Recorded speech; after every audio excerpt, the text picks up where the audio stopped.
So today we're going to be looking at volume, and there's three types of volume problems we're going to be looking at. Volume of a sphere, volume of a cone, and volume of a cylinder.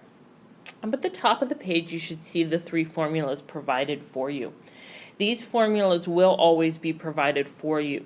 You just need to know how to work with the information and how to use the formulas in order to arrive at the correct answer.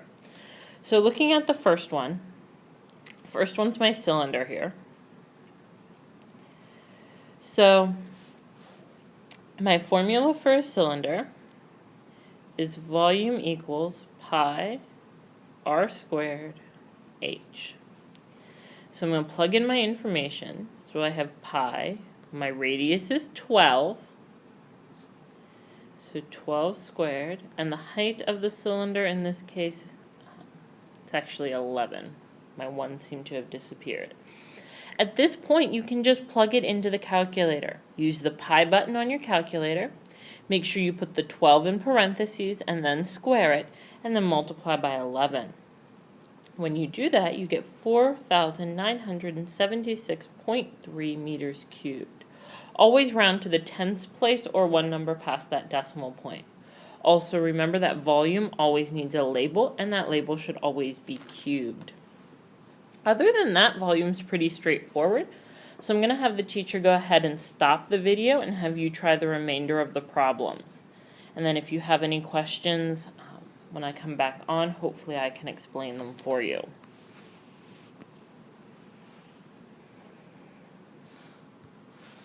So now that you've had a chance to look over these, we'll go over them briefly. Number 2 is the cylinder again. So it's pi times 10 squared times 22. When I use my calculator, that gives me 6,911.5 yards cubed. For 3, we're using a cone. Our cone is 1/3, then pi. Now I need my radius, so I need to take the diameter of 21 and I need to cut it in half to get 10.5. That's going to square, and my height is 36. When I put 1/3 into the calculator, you can do it two ways. You can use the fraction button, which is the ABC button on your calculator, or you can actually put 1 divided by 3. If you're going to use the 1 divided by 3, I strongly suggest you put it in parentheses. When I do go ahead and plug this in my calculator, I get 4,156.3 inches cubed. 4 is our cone again. So 1/3 times pi times 5 squared times 19. That gave me 497.4 meters cubed. 5 is a sphere, so we're going to be using the sphere formula. So 4/3 times pi times my radius cubed. So 17 cubed.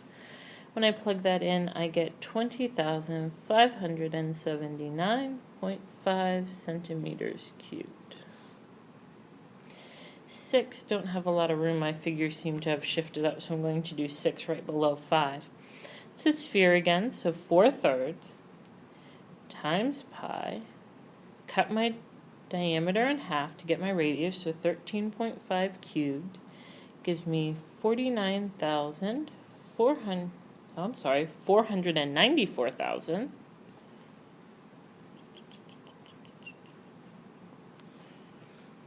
494,687.7 millimeters cubed for the volume of that sphere.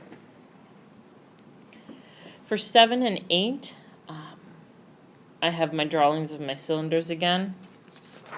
Again, my labels seem to have kind of gone a little bit of every which way.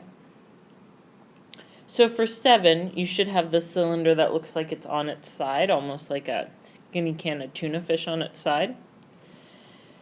Using the cylinder formula, so it's going to be pi times my radius, which would be 23.5, because I need to cut the 47 in half. I'm going to square that, and multiply it by the height, which is 11. That gives me 19,084.4 feet cubed.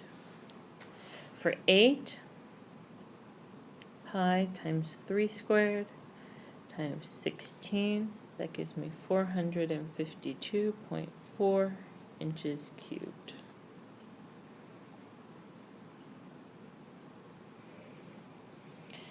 For 9 and 10, I have the sphere. So my sphere formula, 4/3, I need to cut the diameter in half. When I cut 39.4 in half, I get 19.7. We're going to cube that.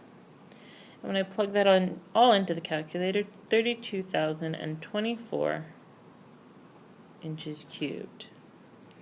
9 4/3 times pi times 5 cubed, 25,132.7 yards cubed. Last two problems, we have the cones.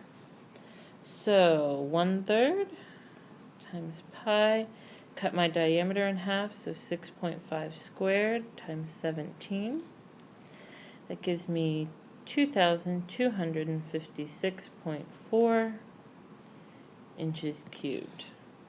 12, 1/3 times pi, my radius is 18, we're going to square it, multiply by the height of 22, 7,464.4 kilometers cubed. And that's the lesson on volume. If you have any questions on volume, aren't sure of how you got some of your numbers, by all means, please feel free to stop by and see me.